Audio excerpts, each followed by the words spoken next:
Narnia, el lugar por el que deambulan bestias parlantes, donde aguarda una bruja, donde un nuevo mundo está a punto de nacer. Dos amigos, víctimas del poder de unos anillos mágicos, son arrojados a otro mundo en el que una malvada hechicera intenta convertirlos en esclavos. Pero entonces aparece Aslan, y con su canción va hilando el tejido de un nuevo mundo que recibirá el nombre de Narnia. Narnia, la tierra donde todo puede suceder. Hola, mi nombre es Miguel Ángel y les doy la bienvenida a la séptima carta. En el capítulo de hoy hablaremos justamente sobre Narnia, sobre el primer libro, entre comillas, de esta saga, El sobrino del mago. Estoy muy emocionado, la verdad, por hablar de esta historia. En alguna ocasión anterior les había comentado que había pretendido iniciar justamente con El sobrino del mago esta serie de videos que hemos venido haciendo, pero por una u otra cuestión no habíamos podido. Incluso ahorita que ya estaba la determinación de hablar sobre Narnia, pues por una u otra cosa fuimos posponiendo los videos, ¿no? No teníamos actividad en el canal desde finales del año pasado, 2021. Y pues 2022 empezó de una forma muy salvaje en muchos sentidos, pero aquí estamos de vuelta. Y qué mejor manera de regresar que hablando justamente de esta saga maravillosa, de este relato sobre el inicio, sobre el génesis, nunca antes mejor dicho, de Narnia. Entonces, la estructura del video, del capítulo de hoy, va a ser la siguiente. Empezaremos hablando un poco sobre el autor, un poco sobre Narnia o sobre la historia de las crónicas de Narnia. Desarrollaremos la historia del sobrino del mago y después nos vamos a ir puntualizando sobre algunos temas muy específicos que merecen de sobremanera nuestra atención.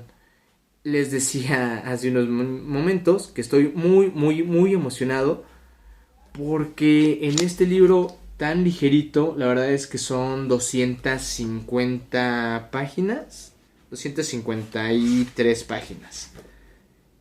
Es un libro ligero, es una lectura muy amena, pero que esconde elementos teológicos cristianos sorprendentes.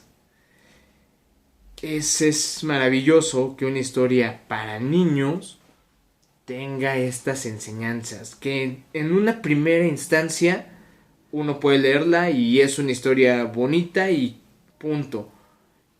Y conforme vamos penetrando, pues nos vamos maravillando. Esta es la tercera, cuarta vez que leo el libro y creo que es la vez que más sorprendido, más extasiado estoy con él. Lo leí cuando tenía 12, 13 años tal vez, iba en la secundaria, se puso muy de moda las crónicas de Narnia, porque en ese entonces Disney tenía el proyecto de hacer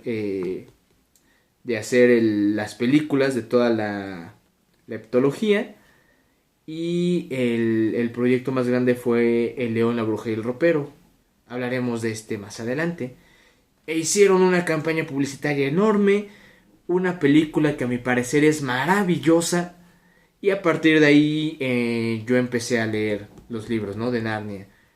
Tuve la suerte de que papá me comprara casi todos. El último me lo regaló mi hermano y es un regalo que atesoro en el corazón. La última batalla. Pero, pues nada, era un niño de 12 años que disfrutó mucho la historia, pero que al parecer no profundizó en ella. Y en ese entonces debí de haberla leído un par de veces por lo menos. Después lo retomé hasta hace un año, que les comento estaba en pañales, estaba en ideas, hacer lo que hemos venido haciendo de la séptima carta. Y les seré honesto, no me agradó tanto en aquella ocasión. Comentaba justamente con mi novia que es curioso cómo cambia la percepción de las cosas, la percepción de, en este caso, de una historia, dependiendo de muchas circunstancias. Hace un año no estaba en el mejor de los momentos y pues nada, ¿no? Creo que me sentía apresurado por encontrar los puntos claves de la historia, los puntos claves del libro. Ansiaba llegar a ellos, los necesitaba. Y esto quizá hizo que no lo disfrutara tanto. De hecho, me pareció una historia que iba a criticar, no por el contenido en sí, sino por la forma. Tenía pensado decir que era un libro muy apresurado en algunas partes, muy pausado en otros, pero la lectura de esta vez vino a echar por el carajo todo lo que tenía planeado. Fue una lectura que disfruté de sobremanera, que fue llevando su propio ritmo. Y esto es bien, bien interesante, porque como investigadores, como literatos, como personas y sobre todo personas que estamos acostumbradas a la inmediatez de las cosas, a que damos o publicamos un mensaje y lo están leyendo 50 personas, a que ocurrió una catástrofe al otro lado del mundo y en 3 segundos nos estamos enterando. Estamos muy, muy acostumbrados a aquí está el grano de la información, aquí está el punto y nos vamos. Y no nos detenemos o no dejamos que las cosas vayan marcando su propio ritmo. Heidegger tiene por ahí un pasaje en Introducción a la Metafísica donde habla un poquito sobre estos asuntos de la inmediatez. Y si él hubiese conocido Facebook, Twitter, Instagram, yo creo que le daba un pequeño infarto, ¿no? Pero bueno, volvamos ahora sí a la estructura inicial, ¿no? Narnia, las crónicas de Narnia, el sobrino del mago, libro escrito por C.S. Lewis. ¿Quién es Lewis? O propiamente, ¿quién fue Lewis? Bueno, C.S. Lewis fue un autor, un literato británico, un literato apologeta cristiano. Esto quiere decir que pues forma parte de esta comunidad que se encarga de defender racionalmente el cristianismo, y eso marcó de sobremanera la obra. Yo creo que todas sus obras de ciencia ficción, sus ensayos, incluso su autobiografía, están pues impregnadas de elementos cristianos. Yo solamente he leído Narnia de él, pero hablaba hace poco con una amiga y me dijo, es que Lewis muestra unas cosas muy cristianas, muy padre. Incluso si vamos a Wikipedia te lo va a poner así como el cristianismo de Lewis. Entonces sí, definitivamente toda su obra está marcada, atravesada por el cristianismo. También otra de las cosas que lo marcó y que vale la pena destacar es que fue muy, muy amigo de este otro señor. No se alcanza a ver en pantalla, Tolkien, el autor de El Señor de los Anillos. Se supone, según cuenta la historia, que de hecho Tolkien fue pues uno de los amigos que influyó en la conversión o reconversión cristiana de Lewis. Él fue bautizado cuando era bebé en la religión cristiana, religión católica si no me equivoco, o al menos cristiana. No investigué muy bien esa parte, pero cristiana al menos sí. De hecho, si es británico, lo más seguro es que no sea católico, pero sí cristiano. Como sea.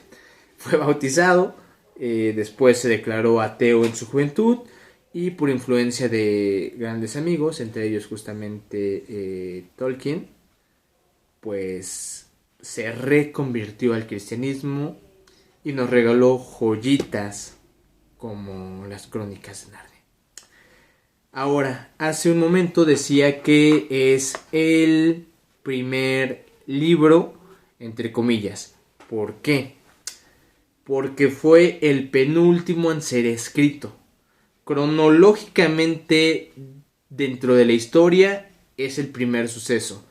Nos va a dar las bases de lo que es Narnia y de hecho muchas cosas que quedan al aire en los otros relatos se explican aquí. Es una especie de precuela, por así decirlo, a los primeros relatos.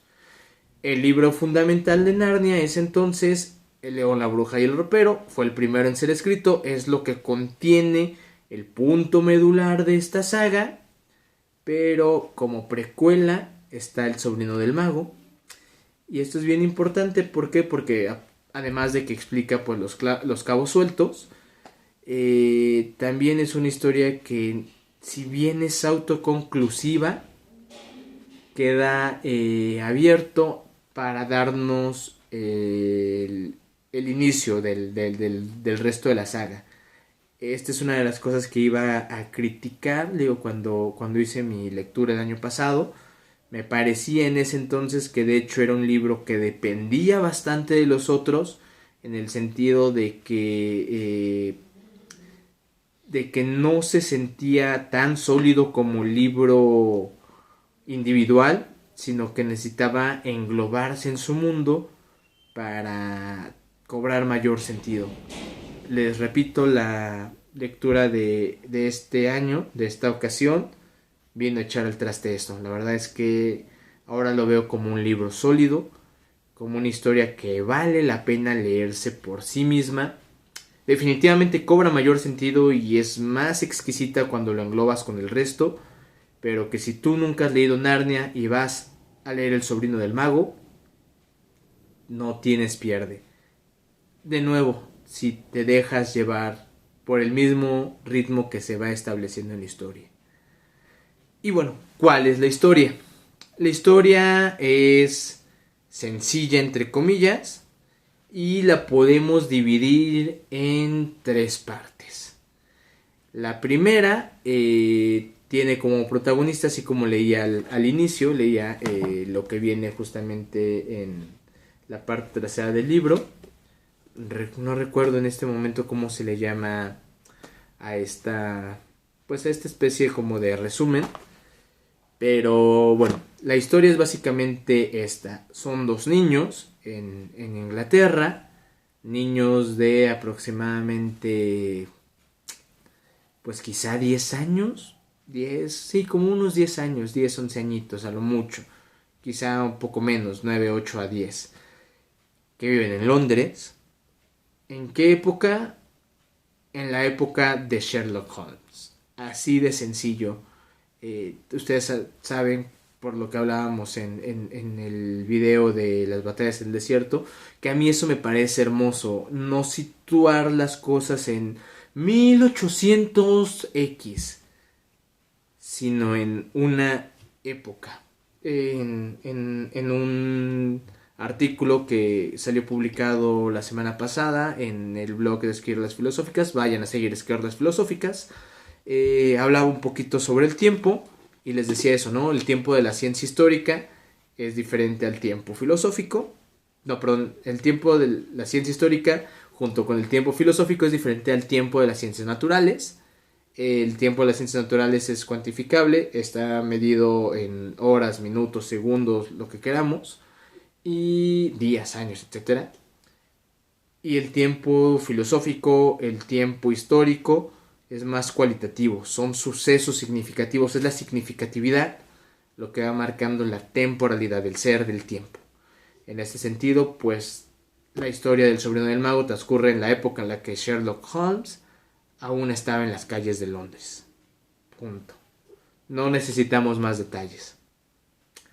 Ahora, estos dos niños, un niño y una niña, Diggory Kirke y Polly, se conocen de manera casual, son vecinos y pues nada, ¿no? Diggory es un niño que se va revelando que está angustiado, está triste. ¿Por qué? Porque su madre está desahuciada o tiene una enfermedad que la va minando cada vez más. Su padre se fue a la India a trabajar para pues solventar los gastos, por así decirlo. Y pues la mamá y Diggory se mudan del campo a la ciudad, a Londres, para que los tíos, los hermanos de su madre, puedan cuidarlos a los dos. Estos dos tíos, solo uno es relevante entre comillas, o no entre comillas, de hecho sí es muy muy relevante, que es el tío Andrew. La tía Letty no es tan relevante y bueno, Mabel, que es la madre, juega un papel que está importante en el sentido de que es la que motiva a Diggory a hacer muchas cosas, pero como personaje pues no aporta o no actúa nada, pero es un personaje o un papel que está muy ligado pues a la motivación de Diggory. Estos dos niños se vuelven muy buenos amigos, se ponen a jugar y en uno de esos juegos llegan al estudio secreto del tío Andrew, que a través de pues varios engaños hace que Polly sea transportada o sea simplemente desaparecida de este mundo. Ahí se revela que es un mago o un intento de mago, que es una persona que usa magia y veremos después por qué no podríamos decir a ciencia cierta que es un mago, pero es una persona que usa magia y que experimenta con animales y en este caso experimentó con Polly para mandarla a algún otro lado. ¿A dónde no lo sabe? ¿Por qué? Porque es una persona que no correría el riesgo de probar en él su experimento, aunque necesitaba certezas, sino que va a usar a otra persona. Esta parte del carácter del tío es bien fundamental porque ahí se revela que es una persona sumamente egoísta. Es una persona que de hecho se siente por encima del resto, se siente que como es mago, como es muy inteligente según él, pues él está por encima, más allá del bien y del mal, como diría nuestro bigotón alemán favorito, ¿no? Entonces, él puede hacer lo que quiera, porque las reglas morales no aplican en genios como él. Este es un argumento que veremos se retoma a lo largo del libro por otro personaje. El punto es que Polly ha desaparecido y Diggory tiene que ir a buscarlo. Igual Polly fue transportada a través de anillos. Diggory tiene que tomar otros anillos y tiene que ir por ella. Cuando logra encontrarla, llegan a un lugar que es un lugar entre los mundos. No es un mundo en sí, sino es como el lugar por el que puedes acceder a otros mundos. De hecho lo bautizan o lo llaman como el bosque entre los mundos. Y aquí ocurre algo muy, pues muy interesante, pero a la vez muy oscuro. Porque en el mundo, en el bosque entre los mundos, se olvidan completamente de quiénes son. Es como si pongamos un paralelismo, como si regresara, como si fueran la gotita que regresa a la fuente, como si se estuvieran uniendo al todo, como si fuese una especie de símil a lo que podríamos llamar de mala manera, pero muy coloquialmente, unión mística, ¿no? La unión de este individuo con el todo. ¿Por qué? Porque se disuelve su personalidad, se disuelven sus recuerdos y de hecho ahí narra Lewis, lo único que parecía pasar en el bosque entre los mundos era que podías escuchar el crecer de los árboles, o sea, te unías tanto con la naturaleza que nada más importaba. Por suerte Diggory y Polly logran recordar quiénes son, después tienen que regresar a Londres, ¿no? Pero la curiosidad, la personalidad curiosa de Diggory les hace tomar la aventura de adentrarse a otros mundos. ¿Por qué? Porque en el bosque hay diferentes estanques y al parecer si te metes a un estanque con los anillos puestos, con unos anillos en particular, porque anillos amarillos quieren regresar o te llevan al bosque, la sustancia recuerda el bosque y quiere volver a ella. Anillos verdes quieren alejarse del bosque, entonces esos te pueden llevar a cualquier mundo. En ese sentido, pues Diggory piensa, estamos en un lugar que nos conecta a otros mundos, hay que explorarlo. Honestamente yo pensaría lo mismo, pero aquí quizá está la primera enseñanza, ¿no? La curiosidad desbordada a veces no es tan buena. No en el sentido de que no investiguemos. Me estaría mordiendo la lengua si me creo filósofo y les digo esto sobre la curiosidad. Sino, pues que hay que ser prudentes al parecer. El caso es que empiezan a investigar en otro mundo, un mundo en ruinas, un mundo encantado, un mundo en el cual Diggory se ve tentado. Primero piensa él por un hechizo, pero después se da cuenta que no, que en realidad no está hechizado, que él simplemente quiso hacer lo que hizo. Y despiertan a un ser malvado. Bueno, no sabían ellos que era malvado, pero despiertan a Hadis, la emperatriz blanca.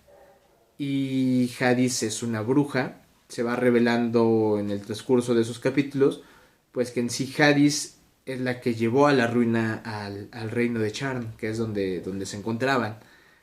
Hadis eliminó con magia pues a toda la población, ni siquiera a toda la población, a toda vida de su mundo a través de la magia. ¿Por qué? Porque si ella no iba a gobernar, nadie lo iba a hacer. Y si ella perdió la guerra que estaba librando en su mundo, pues ¿sabes qué? No hay mundo. Así de sencillo. Y de hecho Polly le dice, oye, pero ¿cómo te atreviste a matar a todos? Y dijo, tú eres una niña, ¿qué vas a entender de asuntos de Estado? ¿Por qué? Porque ella también se siente más allá del bien y del mal, como el tío Andrew. Y de hecho los dos son personas mágicas. Hadis sí tiene sangre mágica, sí es una maga, una bruja. El tío Andrew pues de hecho le dice Hadis, no, tú no eres un mago, eres una de esas personas que se contenta con repetir las fórmulas que encuentra en libros de magia. Y de hecho lo desdeña, ¿no? Pero el punto es ese, ellos creen que porque tienen estas habilidades están por encima de los demás. Pasan muchas cosas en ese intermedio, pero Hadis y los niños regresan a Londres. La reina o la emperatriz o la bruja quiere conquistar Londres y pues los niños se las arreglan para regresarla al bosque entre los mundos, que al parecer la estaba matando porque pues tanta quietud no cabía en ella. Pero cuando regresan, pues no regresan nada más ellos tres. Regresa el tío Andrew al bosque entre los mundos, regresa el tío Andrew. Va también un cochero de Londres y un caballo. Estos tres personajes son muy importantes para lo que viene. En el caso es que pues ahí forcejeando, tratando de dejar a Hadis en el reino y poder volver a Londres, en el bosque y poder volver a Londres, caen a otro estanque, a un estanque vacío, a un estanque donde reina la nada, donde literalmente no existe nada. Y aquí empieza la parte más hermosa del libro, la parte que narra la creación de Narnia. ¿Alguna vez han visto, o más bien no han visto nada, han estado en un lugar, en un punto donde literal no puedan distinguir nada, donde piensen que solo existe el vacío? Así era el estanque, el mundo al que llegaron. Y de repente, entre el vacío, entre la oscuridad, entre la nada, empieza a sonar una canción. Una canción que va creando el mundo. La narración o la forma en la que Lewis narra esto es sumamente precioso. Empiezan a aparecer las estrellas, se empieza a llenar la tierra de hierba, empieza a salir el sol, empiezan a brotar las montañas. Lo último en ser creado es evidentemente los animales, pero ir imaginando la canción, ir viendo cómo va cambiando la tonada, porque aparte de todo es eso, se cantan tres canciones y cada canción va generando algo de vida. Y esto es bien precioso y bien teológico, porque el mundo es creado a través del sonido. La voz de Dios, y no solo la voz, el canto. El canto creó el mundo, el canto creó Narnia. ¿Y quién cantó? El león. Un león magnífico, hermoso, bello y a la vez terrible. Esta descripción es fenomenal. Uno puede creer y puede pues estar muy familiarizado con la idea de que Dios es amor, y lo es, al menos desde muchas perspectivas, y pues yo concuerdo en que lo es. Pero el amor no es todo dulzura. Dependiendo de cómo se le afronte y cómo se le aborde, cómo se llegue a él, el amor y Dios es también, o tienen también, un aspecto terrible. Y no porque sean terribles en sí, sino porque el hombre, como ser limitado, entre comillas, no soporta, ¿no? En la concepción cristiana, y recordemos nuevamente que Lewis es un autor que tiene elementos cristianos, pues el hombre no puede soportar todo lo que engloba la idea o el ser de Dios. Entonces, cuando ves de frente una luz, mira, supongamos, ahí hay muchísima luz, pero es una luz tan cegadora que es hermosa, pero a la vez obviamente no te permite ver, te daña, por así decirlo. Ese es lo terrible, ¿no? Es una luz, un amor, un ser tan bello, pero que a la vez te abruma. Es quizá lo que Kant llamaría sublime. Pero bueno, este león es el que canta, y ya estoy mezclando los elementos teológicos con la historia. Lo pensaba hacer pues muy analíticamente, muy esquemáticamente, pero no. Vale la pena hablar ya mezclando todo. Y pues este video está quedando muy largo. Gracias si llegaron hasta aquí. Pero eso, ¿no? El león es quien crea el mundo y lo crea cantando. Hay 3 grupos de todos los que están presenciando la creación de Narnia, que recordemos es la bruja Hadis, el cochero, el caballo, Polly, Diggory y su tío. Hay 3 grupos entre ellos.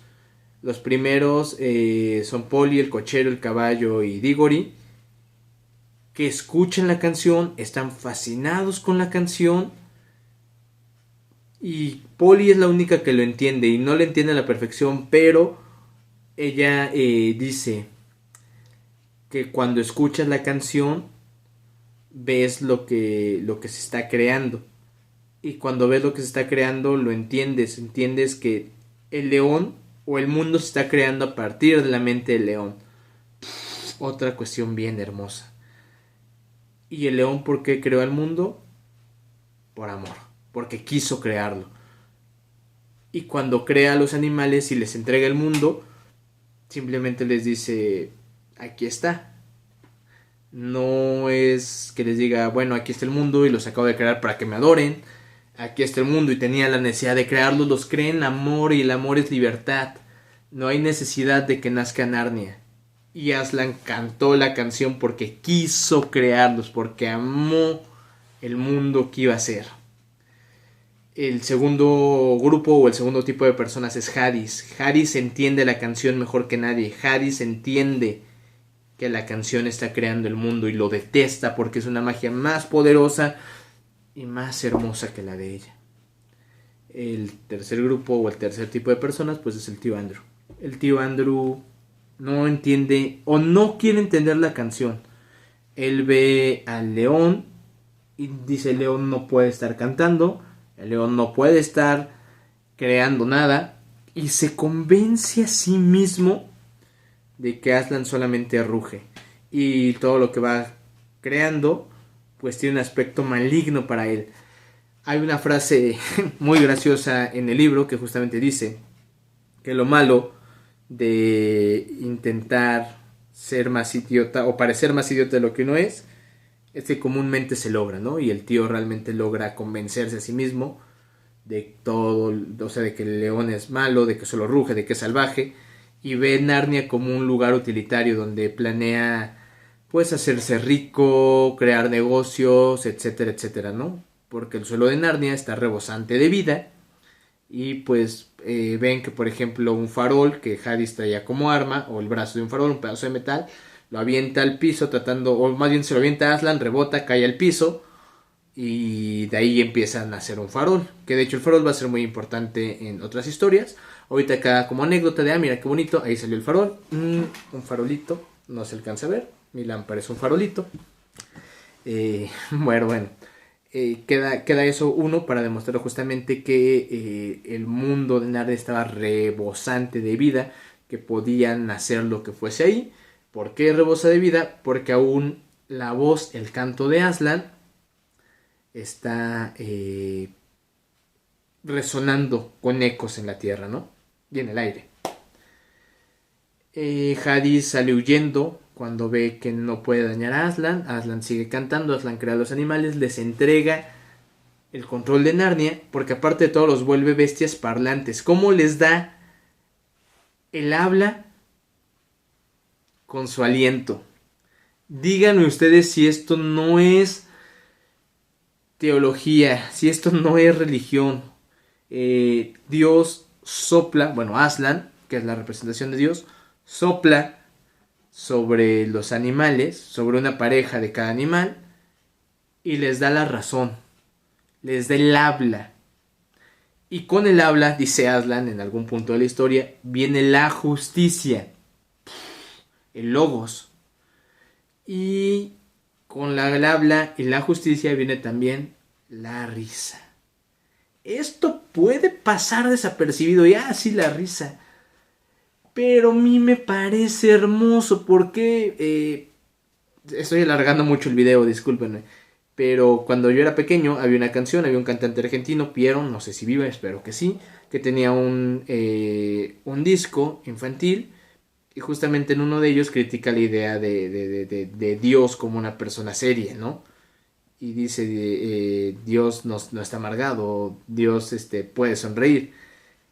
Y es lo mismo, o sea, Aslan les dice a las bestias parlantes, pues ríanse, ¿no? Adelante. Parte de la razón, parte del habla, es la justicia, sí, pero también es la risa. Y eso a mí me parece sumamente precioso.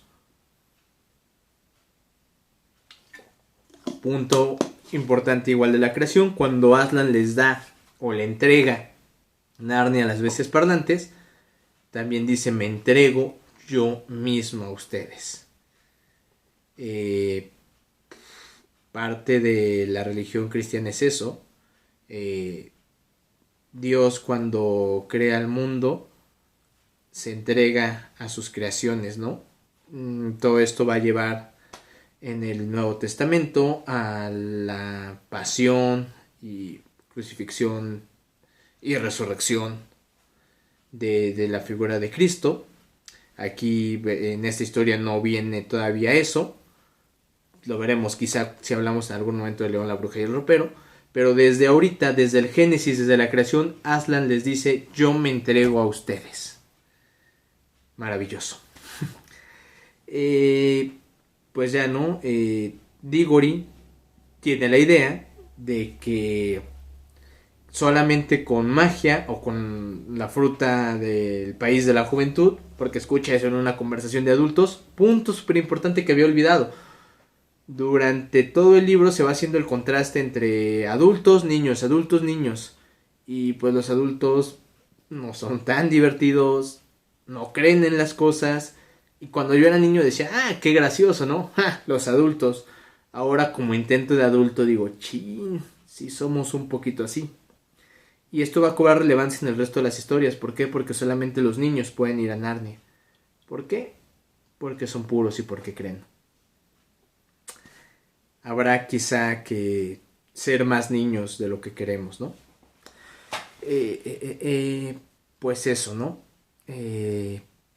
En el contra, bueno, Diggory escucha hablar a dos adultos, a su tía Letty y a otra persona, y dicen la única forma en la que la madre de Diggory mejore es que viniese alguien con una fruta del país de la juventud y reviva. Y Narnia es un país joven, es un país que está naciendo. Y a Diggory se le mete en la cabeza hablar con Aslan para que Aslan le dé una fruta, algo que le ayude a salvar a su mamá. Aslan convoca a un consejo de animales, de dioses, de muchas cosas. ¿Por qué? Porque él está consciente de que Hadis ya está en Narnia, que Hadis, que es el mal, que es la bruja, está ya en su nuevo planeta, en su nuevo mundo, pues, en su nuevo país. Y es bien curioso porque desde la creación está el mal. ¿Y quién metió el mal a Narnia o quién metió el mal al mundo? La raza de Adán, los hijos de Adán, Diggory, el hombre en términos globales. Pues Aslan de hecho pues habla ahí con Diggory, habla con el cochero, habla con Polly y dos elementos voy a rescatar de estos diálogos. El primero es que cuando Diggory habla por primera vez con Aslan no lo ve a los ojos. Diggory está con miedo, está con culpa y no es capaz de ver al león más que el lado furioso, las patas, las arpas. Y cuando alza la vista y lo ve al rostro, lo ve a los ojos, Aslan está llorando. ¿Por qué? Porque Aslan entiende el sufrimiento que tiene Diggory.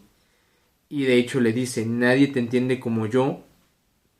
Te voy a proteger a tu madre, pero también tengo que proteger al mundo del mal que has traído. Y esta es una, no sé si llamarla parábola, pero al menos sí una metáfora bien preciosa. De nuevo, les dije que iba a estar muy extasiado con el libro. Bien, bien preciosa, porque muchas veces cuando pensamos en la idea de una deidad, y sobre todo en la idea de un Dios cristiano, pues vemos el Dios que castiga, el Dios que se enfurece, y quizá el estar viendo a Dios desde la culpa no nos permita ver el amor y la compasión que tiene Él por nosotros.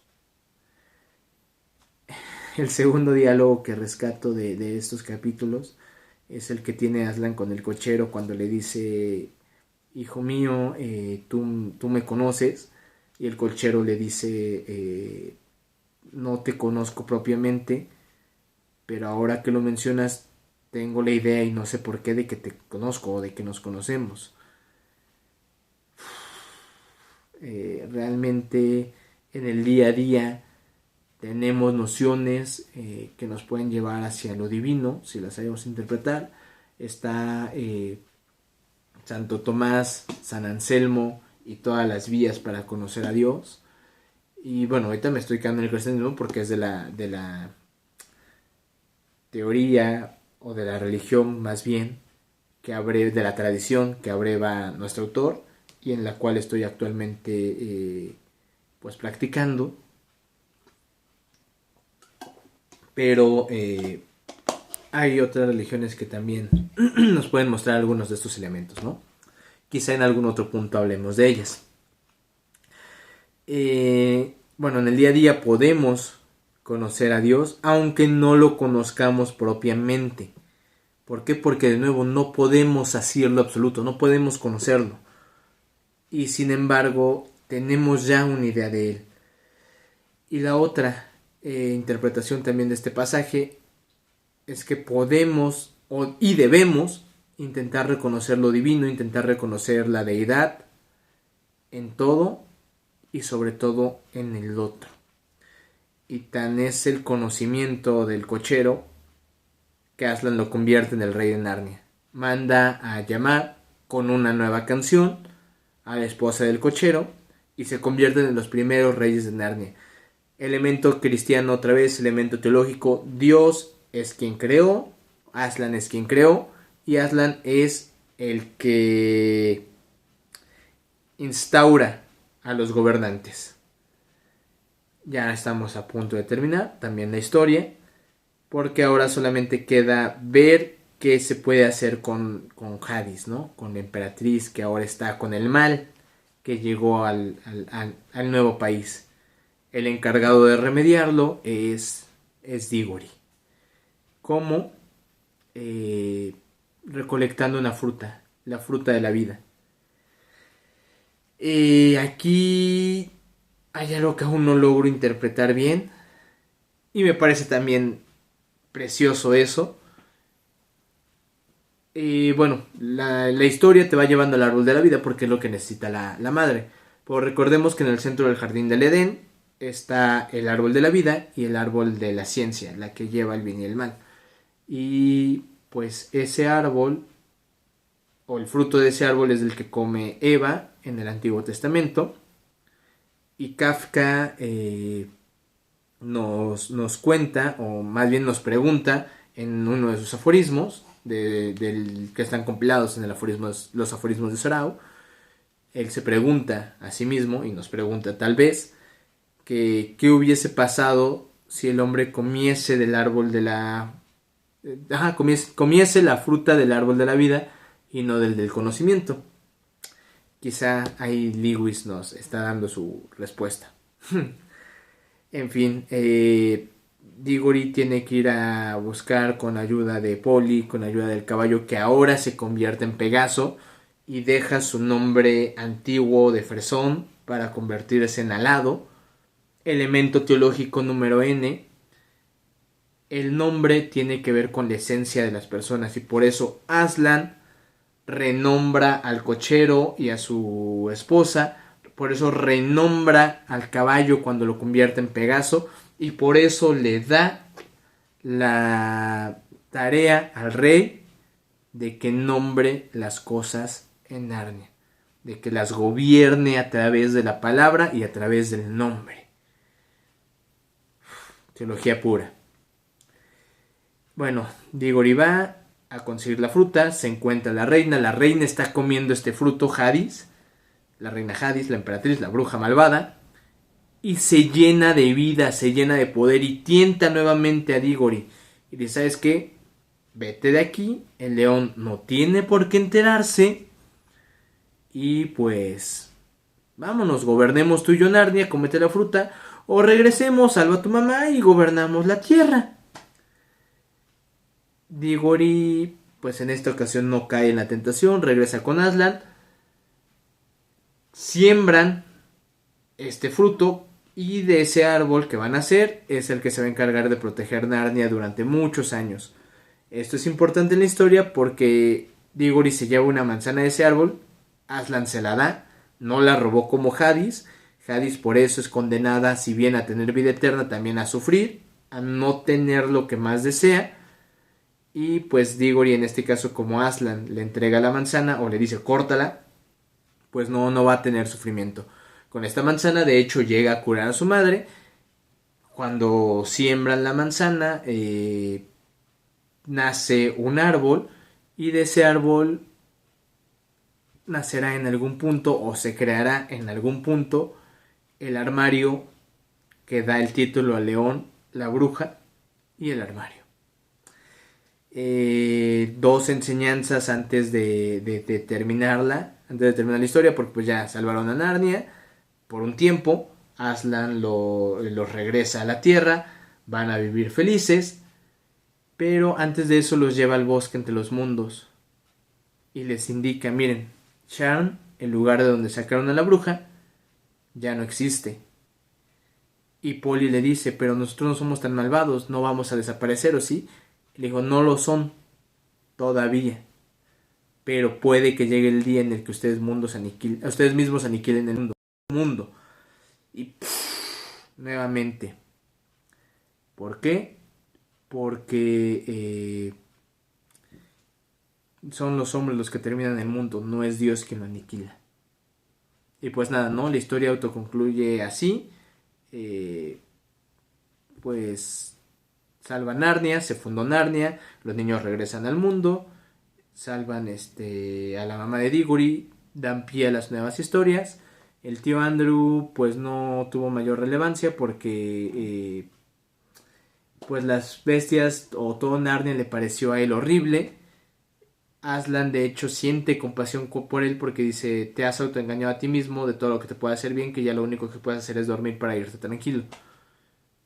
La vida de Diggory cambia, su mamá se salva, se van a vivir a la casa del campo porque el papá hereda una mansión, una propiedad, etcétera. Y pues eso, ¿no? Le empieza a ir sumamente bien. La historia termina ahí, pero las enseñanzas proseguirán en el resto de las historias. Hasta aquí el video, ya ha sido un video muy largo, no sé si lo vaya a partir o lo vaya a reproducir entero, pero pues eso, muchas gracias por haber visto el video, muchas gracias por seguirnos pues en las redes sociales, estamos ya en Spotify, estamos en Instagram y bueno, mi página personal o mi perfil personal en Facebook. Gracias, sean felices, sean virtuosos y ojalá les haya gustado esta pequeña narración. Nada de pequeña, fue una larga narración, reflexión y pues eso. Nos vemos.